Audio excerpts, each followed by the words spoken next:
चक्षुरुन्मिलितं येन तस्मै श्रीगुरवे नमः। श्रीचैतन्यमनोभीष्टं स्थापितं येन भूतले स्वयं रूपा कदा मह्यं ददति स्वपदान्तिकं। वाञ्छाकल्पतरुभ्यश्च कृपा सिन्धुभ्यः च पतितानां पावनेभ्यो वैष्णवेभ्यो नमो नमः। श्रीकृष्ण चैतन्य प्रभु नित्यानंद श्री अद्वैत गदाधर शिवसदि गौर भक्तवृंद। हरे कृष्ण कृष्ण कृष्ण हरे हरे, हरे राम राम राम हरे हरे। उदाय महत्प्रेम पुरो विभुर निर्मय क्षतेरमुषपुरुषा भुङ्क्ते गुणान् सदस्य सदसत्मक यलाङ्कृशिष्ट भगवान् वचंसि मे। Hare Krishna.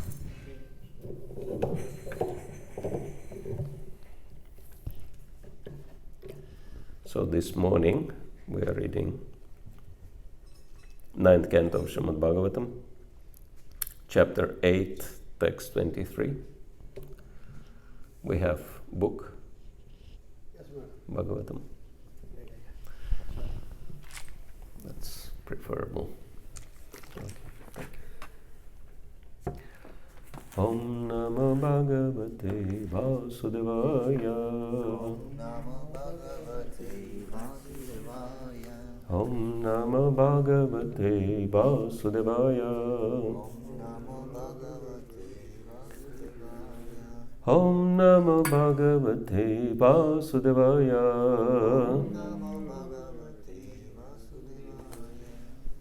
Hare Krishna. So the chapter 8 of the 9th canto is entitled The Sons of Sagar Meet Lord Kapiladeva. Since we don't have text on board, I guess I'll just read it. Okay, everyone has on their mobiles. Okay, good. Then we can chant responsibly. Tam tva maham gyana ghanam Svabhava. 9-8-23. 9-8-23. Tattvamaham jnana ghanam svabhava.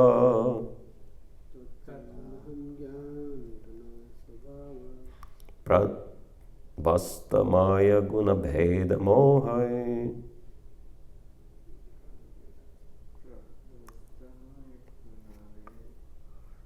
Sananda Nandair Munibhi Vibhavyam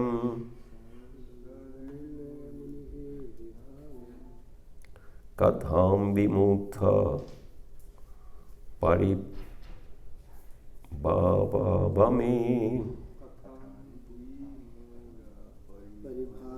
Yami Tattvamaham Jnana Ganam Svabhava.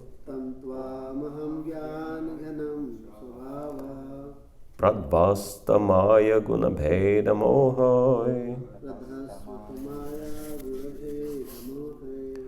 Sanandana jair munibhir vipabhyam. Katham vimukta paribhavayami. Tattvamaham jnana ghanam svabhava. Pradvastamaya guna bheda mohai. Sanandana jair munibhir vibhavyam. Katham vimukta paribhavayami. Please. Tattvamaham jnana ghanam svabhava.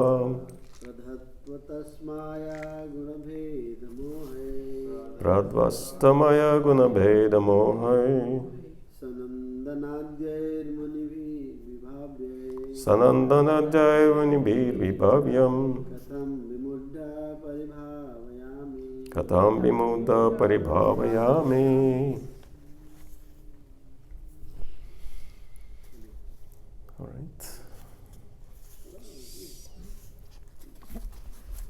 Synonyms. Tam, that personality. Tvam, unto you. Aham, I. Jnana Ghanam, your lordship, who are concentrated knowledge. Svabhava, by spiritual nature.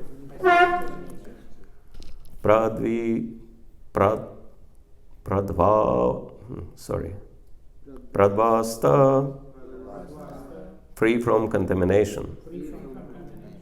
Maya Guna, caused by the three modes of material nature. Beda Mahai, by exhibition of the bewilderment of differentiation.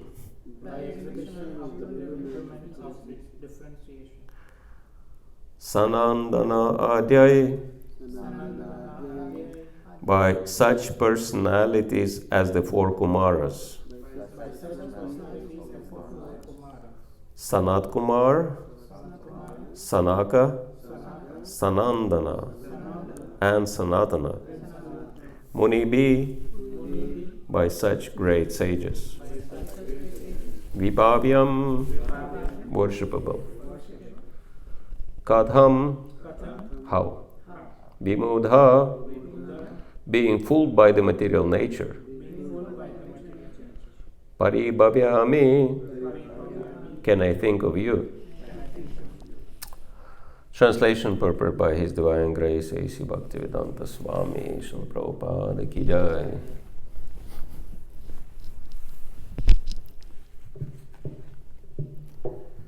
O my Lord, sages freed from the influence of the three modes of material nature, sages such as the four Kumaras, Sanat, Sanaka, Sanandana, and Sanatan, are able to think of you who are concentrated knowledge, but how can an ignorant person like me think of you?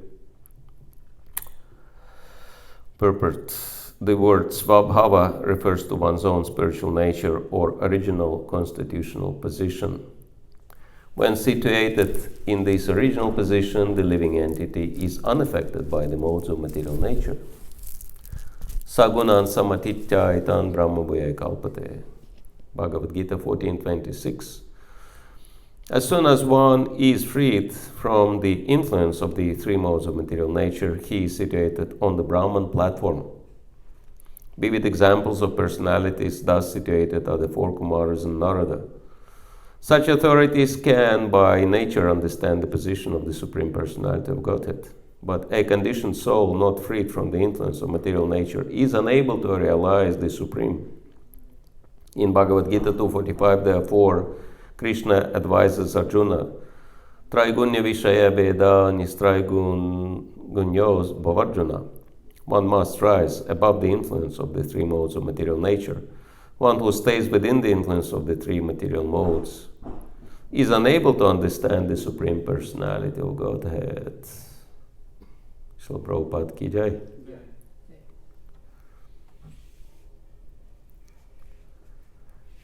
Tattvamaham gyana ghanam svabhava pradvasta maya guna bheda mohai sanandana jai munibir vibhavyam kadham vimudha paripavayami.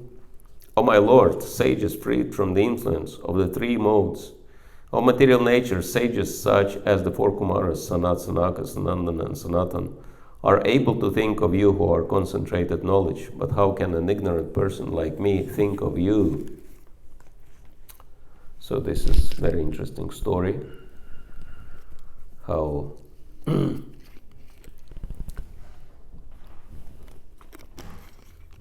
the sons of Maharaja Sagar were burnt to ashes due to the offense. Jai Shri Shri Radha Madhava Jagannath Bhata Subhadra Shri Shantai Gaur Sundar Ki Jai.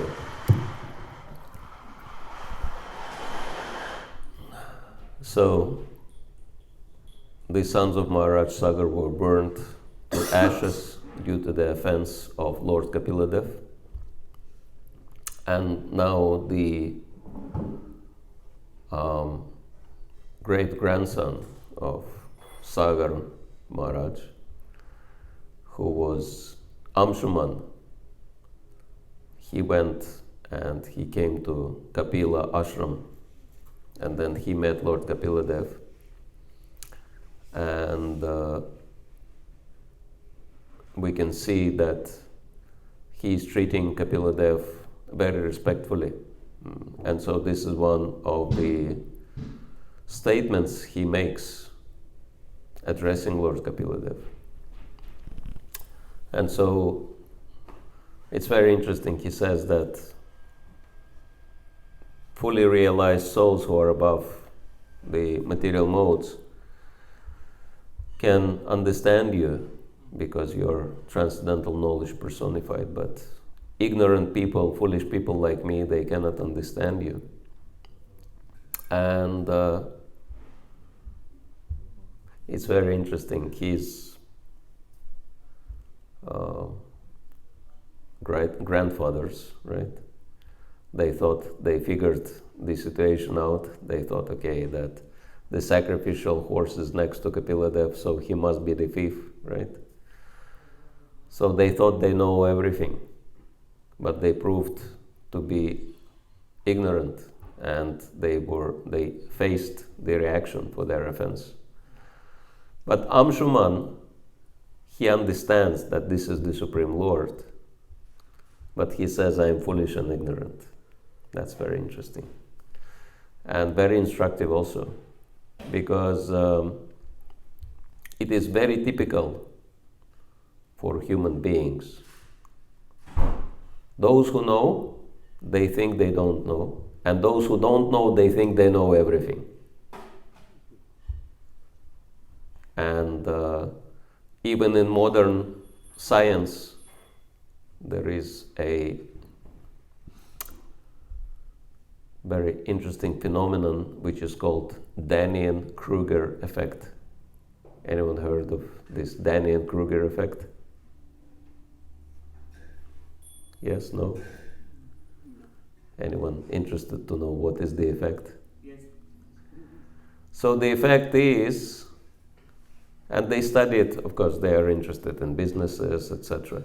And they studied people in professional fields, and they came to the conclusion that those people who are highly professional in their field,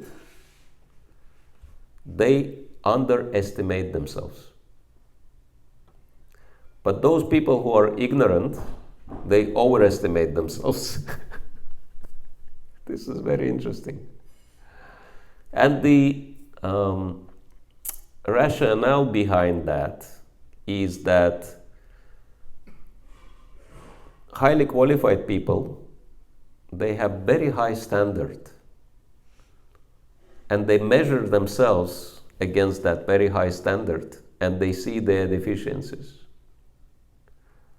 But ignorant people, they have no standard, they don't understand the real standard, so they make up standard in their own mind, and they become heroes of their own movie they watch in their head. So this is very interesting.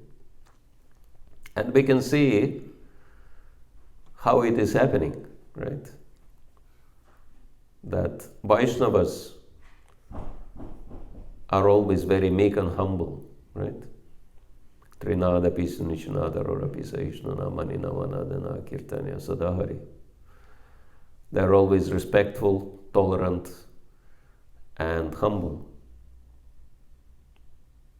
But what is the mentality of demons?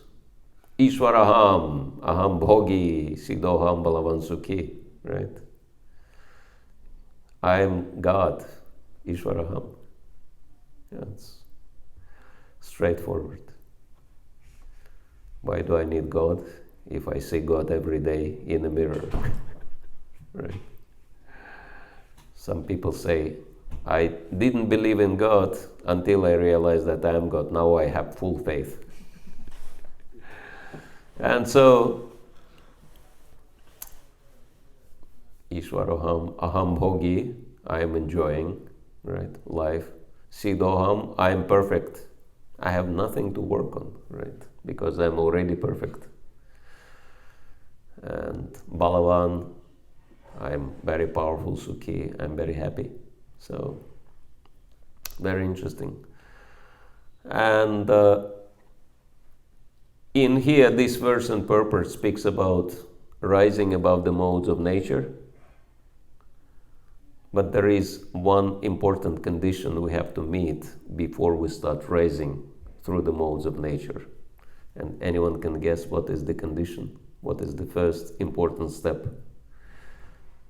Let me see how many, maybe some of you are already above the modes. So, but Chanting. if you, Chanting. if you are not yet above the modes of nature, let me ask you, how many of you who are not above the modes yet, how many of you are interested to rise through the modes? Okay. So, good. Just checking. How many of you are not influenced by the lower mode? How many of you haven't fallen asleep yet? Still functioning. So, what is the first condition we have to meet before we start rising above the modes, through the modes? Before chanting Maha Mantra. Also, you can see some people are chanting and sleeping also. So, chanting does not prevent them from being in lower mode, in Tamagun. You can very nicely chant in Tamagun. So, chanting is not enough. Eating prasadam. Eating prasadam. Surrender. Attending temple programs. Attending temple programs, okay. Chanting attentively. Chanting attentively. Reading scriptures. Okay, this is all good, but there is one thing which is important to make all these items effective. Avoiding offenses. Huh? Avoiding offenses. Avoiding offenses. Even that is very difficult. Sadhu Sangha. Sadhu Sangha. Realizing that you are in a lower mode. Very good. What's your name? Jigar. Jigar. The best answer. Before we rise through the modes, we have to realize that we are conditioned by the modes. Accept that I am conditioned. And so then you need to understand what is the process of becoming free from the modes of nature. And this process is described very clearly because Svabhava, our original position, is above the modes because we're pure spirit soul, and we cannot understand that unless we overcome the modes of nature. This is what Prabhupada explains in the purport. And so the process is described very clearly in Bhagavatam. Right from the beginning, first canto, second chapter, I think it starts from text 16, 15, 17. So 1 to 17, right? Shinvatam, Svakatha Krishna, Punya Shravana Kirtana, Hridyantosto, Abhadrani, Vidunoti, Suhritsatam. So, if we listen to Krishna Katha, we get a lot of piety, Punya Shravanam Kirtanam. And then, the Supreme Lord, who is situated in the heart, Hridyanta, Sto Abhadrani Vidunoti, he clears out all the inauspicious stuff from the heart. So he helps us to become free from our anarthas. Because he is Suhritsatam, he is the best well-wisher of the devotees. And so therefore, Nashta Prayesh Abhadrishu Nityam Bhagavata Sevaya Bhagavati Uttamaśloke Bhaktir Bhavati Naishtiki, right? Therefore, it is recommended to regularly attend classes on Srimad Bhagavatam, regularly hear Krishna Katha, And so also serve pure devotee. And so by these two things, one can become free from all the problems and establish oneself on the level of transcendental service. And so then Bhagavatam elaborates what are the troubles. Tada rajas tamo bhavaha kama lobhadayashchaya chita etar anavidham stita sattve prasidati. By this process, what's happening? Tada rajas, the mode of passion, and tamo bhava, mode of ignorance, and their effects such as kama, lust, and lobha, greed, become free. One becomes free from this, leave the heart, and then one becomes established in the mode of goodness. Tita sattve prasidati. Sattva gun. Before we become free from all the modes of nature, we have to establish ourselves in which mode? Goodness. Sattva, goodness, yeah. Because sattva leads to sat, right? Leads to transcendence. So sattva is the springboard for our advancement. And unless and until we are established on the level of sattva, there is no chance of us to advance spiritually. So this is our first task, to achieve mode of goodness.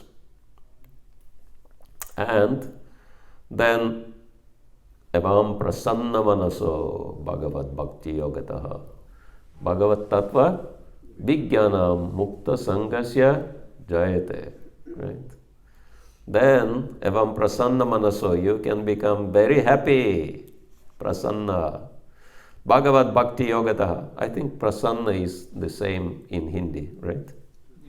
Sanskrit, Hindi, same. Prasanna. Satisfied. So Bhagavad Bhakti Yogadaha. Why you are happy? Because you are engaged, really engaged in Bhagavad Bhakti Yoga. And then Bhagavad Tattva Vijnanam. Not only you get knowledge, theoretical knowledge, listen to some pravachan and fall asleep. Not like that, but to actually realize that knowledge. Bhagavad Tattva Vijnanam. And then Mukta Sangasya Jayate, and then that's it. You become liberated from the conditioning. And then Vidyate Hridaya Grantish Chidante Sarasamshaya Kshiyante Chasya Karmani Drishtaye Vatmanishvare. So after the heart is fully purified and all misgivings cut to pieces, then one can realize oneself as spirit soul, Svabhava, right? As Prabhupada explains here. Drishta evatmanishvare. One realizes that I'm not the body, I'm spirit soul. So these are very important verses, and Srila Prabhupada quoted them in Markine Bhagavat Dharma when he arrived, because this is the only process. By influence of sattva, Shuddha Sattva, which is Bhakti Yoga, one gradually purifies from the modes of tamas and rajas and rises to the level of sattva. And then from sattva, one goes into Shuddha Sattva, like that. And therefore, if we want to advance, 4 things are important. Of course, some people think this is too much. Some people cannot, count up to 4. Cannot remember 4, but these 4 are very important for us. 4 pillars of Dharma, also described in the first canto. First canto is really important because it gives all the basis for our spiritual advancement. That's why Srila Prabhupada, before even coming to America, he brought first canto because he was thinking, I don't know how much longer I will live, but even if I will die, at least let the devotees have first canto, because everything is there. So he invested everything in the first canto. And so, we know from this episode of punishment and reward of Kali that the bull of Dharma standing on 4 legs. So Dharma has 4 important pillars. And so if we do not follow these 4, we cannot really advance spiritually. We cannot even rise to Sattva Guna, what to speak of Shuddha Sattva. Forget Shuddha Sattva. We cannot even get up to the platform of Sattva. Can't even become proper human beings. And so, what are the 4 pillars of Dharma? Anyone can help? Satta, truthfulness. Satya, Daya, Mercy. Tapa, Frustrated. Shuchi.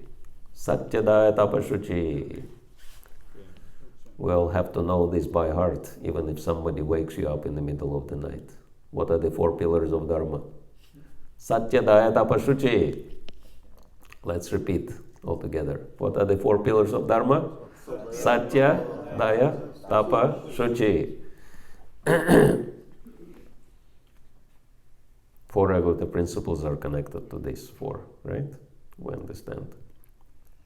So this is Sattva, and then Shuddha Sattva is chanting Hare Krishna. But, yes, Trigunatit. yes. And 4 regular principles is just avoiding unfavorable. But these 4 pillars are also pointing the direction towards favorable development, right? Satya, truthfulness, most important pillar. We can see how Satya is the foundation of our spiritual advancement. For example, when you get initiated, how many of you are initiated here? Please raise your hands. Okay. Most of you are initiated. When you're getting initiated, do you sign any contract with your guru on paper or no? No. So he takes your word, I promise. Because unless you are truthful, you cannot advance. So it's your choice. Guru and Krishna give us the opportunities, but it's up to us how much we take or leave. And so this is how our spiritual life begins, with truthfulness. If we are truthful, we advance. If we are not truthful, we cannot advance. And then Daya means compassion, mercy. What is the way to show compassion? What is the greatest compassion? Anyone knows? To preach. Yes. Because, if someone is in trouble, like someone maybe in the water drowning or something, death threat, and if we can help the person, but we don't help, then we become implicated in crime, right? Then we go to jail. Because human life is very important. And so if we don't rescue the person and person dies, we become criminals. But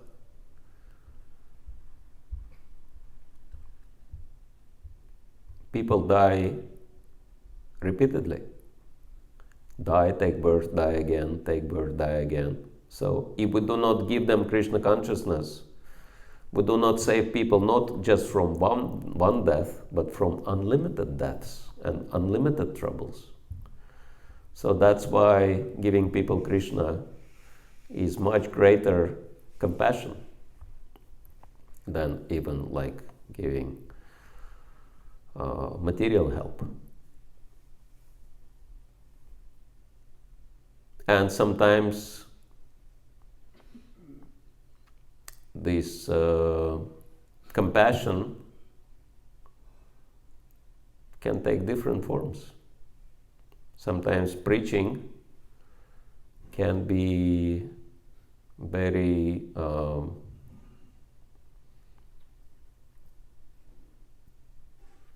challenging, right? One time I was in London distributing books, Oxford Street, close to our temple, central temple. Soho Street, yes, Radha Londonishwar. And then I stopped one young man, and I could immediately understand he is from Mauritius, because these are the only Indians who speak English with French accent. So if Indian speaks English with French accent, you will know he's from Mauritius. And so then, and he looked at me and he said, "Where are you from?" I said, "I'm from Russia." He said, "Oh, you're from Russia, but now you're living in London, and you're still following this?" I said, "Well, why not? What's the problem?" He said, "I come from devotee family. I was born in ISKCON family, raised with Prabhupada books and deities and everything. And I had to follow, when I was in Mauritius, I had to follow all these regulative principles, this and that. But now I am in London, I don't have to follow anything. I can enjoy my life." And I became very upset, because I was thinking, such a fool. You know, he got such an opportunity, so much mercy from Krishna, and he completely disregards that. And I became angry with him. I said, "So you think you're enjoying life?" He said, "Yes, it's so nice." I said, "You think these people are enjoying life also?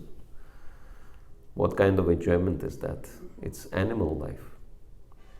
You think you're enjoying jumping from one partner to the other partner like monkey. So you think this is the joy, but you are degrading yourself.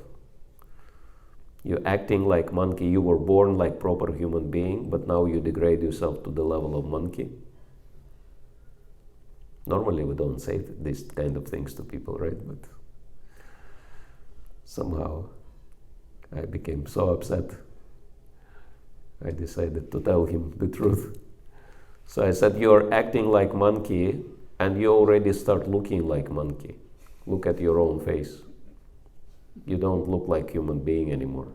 And he became afraid. He said, "Do I really look like monkey?" I said, "Yeah." And I was standing next to the,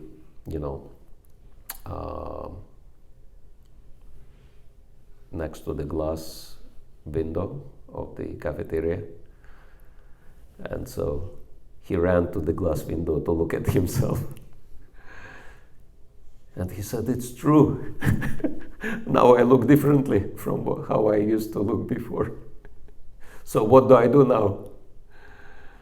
And I told him, the temple is right here, and darshan is open now. Radha Londonishwar is there. So just run to the temple and make dandavats to Radha Londonishwar and pray to them to save you from Maya. And so then he actually ran to the temple, so it worked. So, but yeah, sometimes in order to wake someone up, it is required. Normally we don't do things like that, right? But sometimes if someone is drowning, and if you have the experience of rescuing people who are drowning, what is the biggest danger?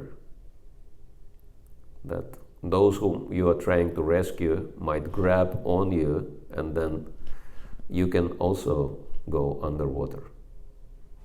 So, and it's happening often, because those people who are drowning, they are in panic. So if someone comes to rescue them, they just grab the rescuer and don't let him do anything. And so they drown together. And the rescuers, they have this technique. So if the drowning person grabs you like that, what do? Punch him in the face real hard. Let him better end up bruised than dead, right? Because if you punch him, then he will let you go. And then you can rescue him. Like that. So sometimes, for the sake of preaching, for the sake of waking people up, it requires. Strong words are also sometimes required. Of course, it has to be done very carefully. And these are exceptional circumstances. Not that we can do it anytime, in any circumstance.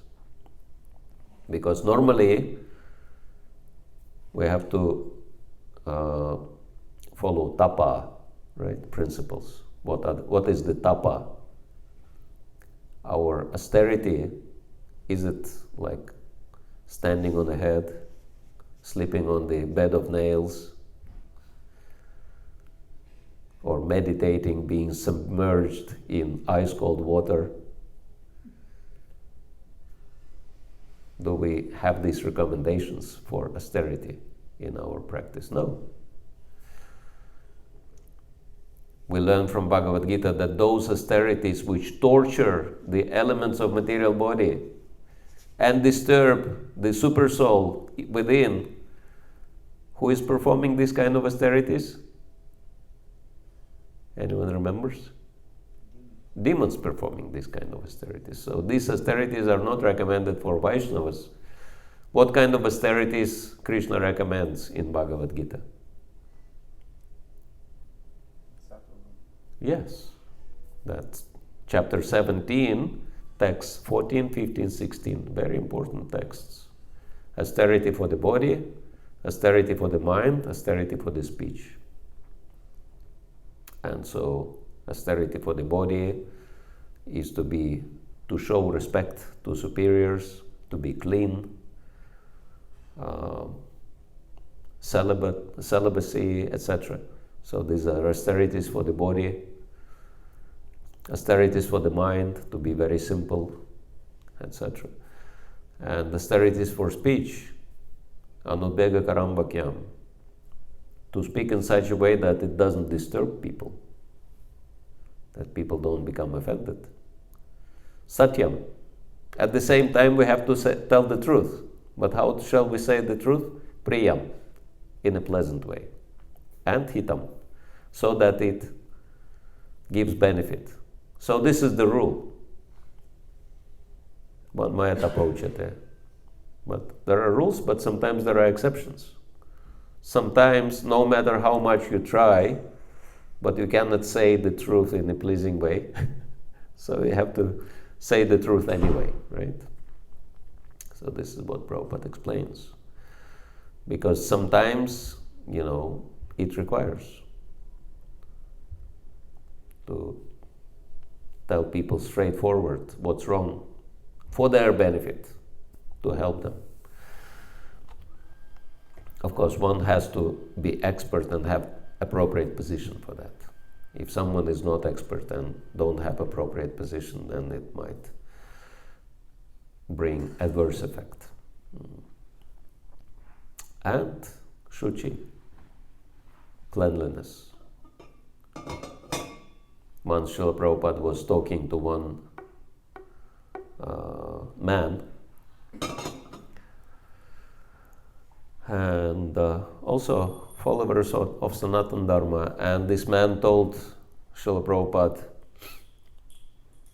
cleanliness is next to godliness. And Prabhupada said, no, cleanliness is godliness. Jai Shri Shri Radha Madhava ki jai, Shri Shri Jagannath Madhav Subhadra Shri Shri Untitled ki jai. So Srila Prabhupada said, we have to be revolutionary clean.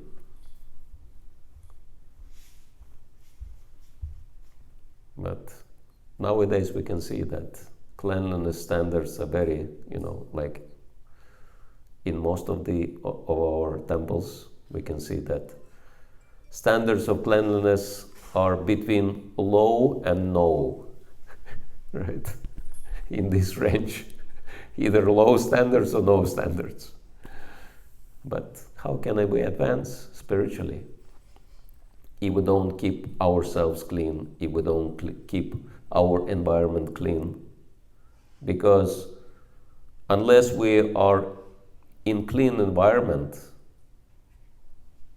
our mind will be polluted, because the environment really affects our consciousness.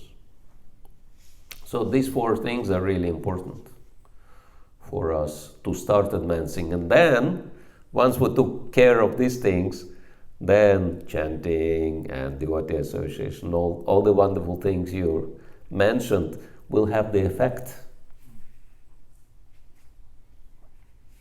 So there's a few thoughts on the subject. Let's see if anyone has any questions, comments, complaints, suggestions. You're welcome to share. Hare Krishna. So we know that we should be practicing and be staying in the mode of goodness, but there are certain weak moments where we revert back to what we were doing in terms of greed, lust, anger. How do we prevent going back? How can we stay in the mode of goodness? Yeah. Then discipline comes in play, and this is very important. Srila Prabhupada was saying, disciple means discipline, right? So, and unless we submit ourselves to a higher authority who tells us what to do, what not to do, then, we become completely free to go to hell. So it's really important to have guidance, and because the three foremost items of our advancement in bhakti is to approach a spiritual master, get initiation, and follow the guidance of the guru. Many times devotees, they do the first two, but then they ignore the third one. They approach the spiritual master, they get initiated, but then they don't really want to follow guidance, right? Because they think, okay, I'm already initiated, I can do whatever I want. So, but we cannot really advance without guidance. Guidance is the most important thing for us. And so, spiritual master can tell us exactly what should we do and what we should not do in order to become free from lust, anger, greed, envy, pride, illusion, ignorance, all these wonderful things.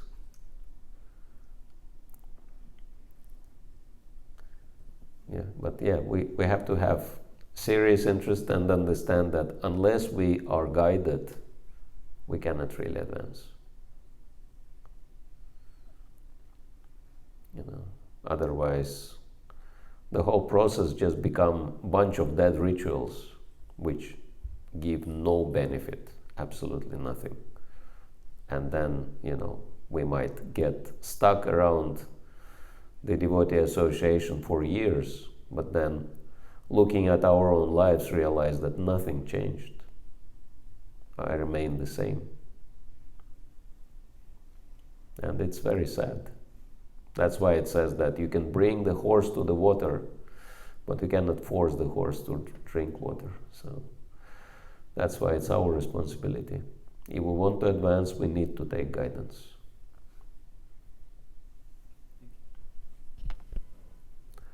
Maharaj, how can we see that we actually advance, or just staying at the same level or degrade? Okay, what are the symptoms of advancement or degradation? Well, symptoms of advancement are, the first symptom is that we become happy in Krishna consciousness. And of course, devotees are also happy with us, because sometimes we might think that we're advancing and we're happy in Krishna consciousness, but then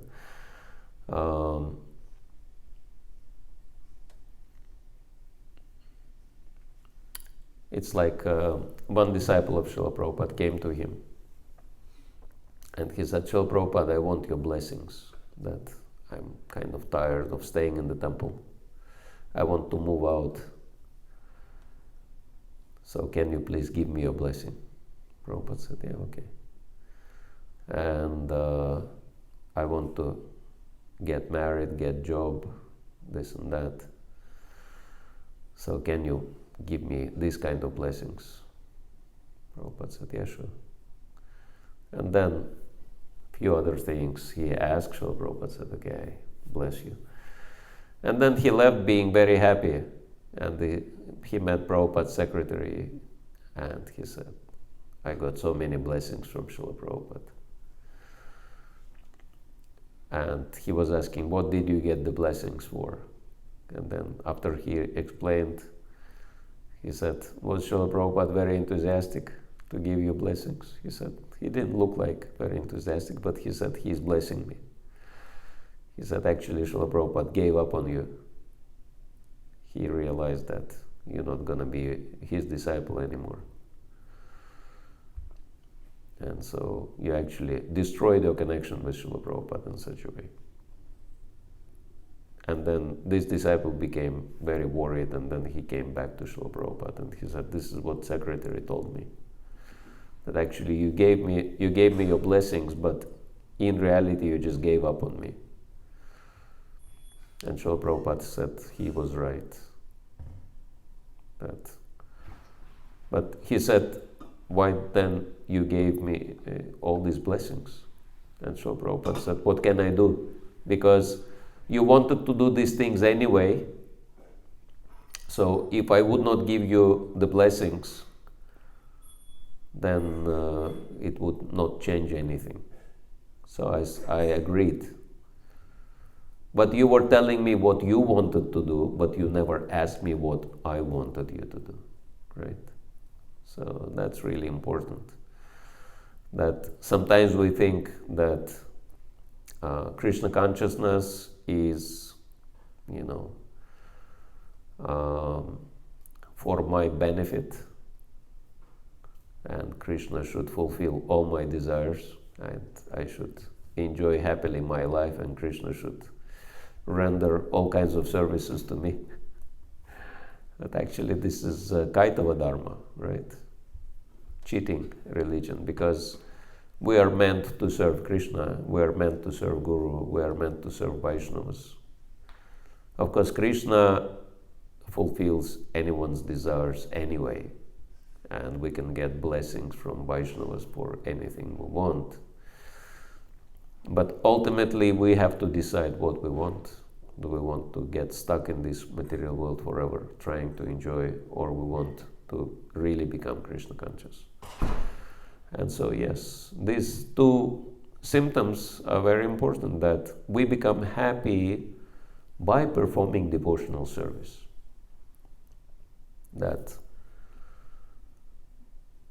studying and discussing Bhagavatam, chanting japa, doing kirtan, is not just another ritual which I have to do anyway because, it's too early to take prasadam. So I have to kill time by these activities, right?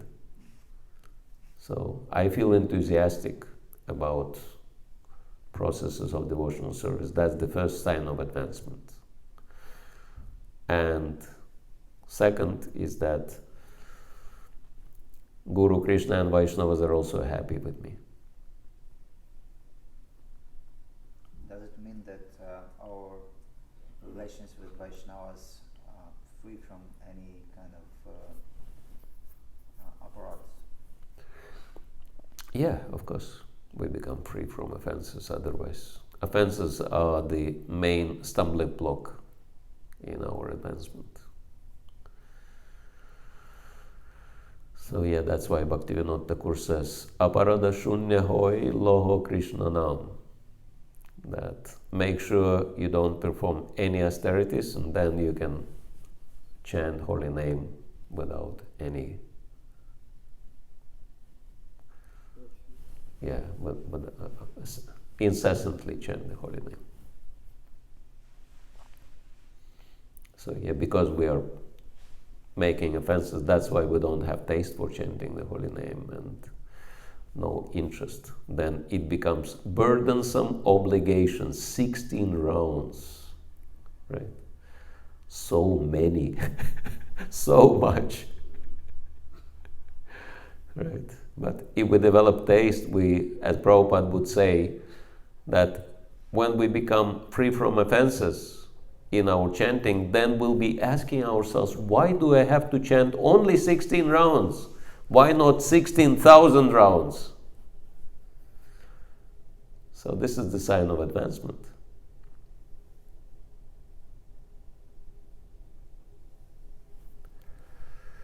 All right. Hare Krishna. Wishing everyone to quickly advance in Krishna consciousness. Grantaraj Srimad Bhagavatam ki jai.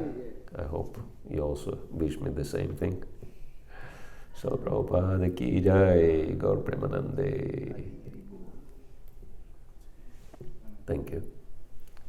His Grace Bhakti Rasayana Sagar Maharaj ki jai. Gaur Bhakta Vrinda ki jai. Baltimore Vaishnavas ki jai.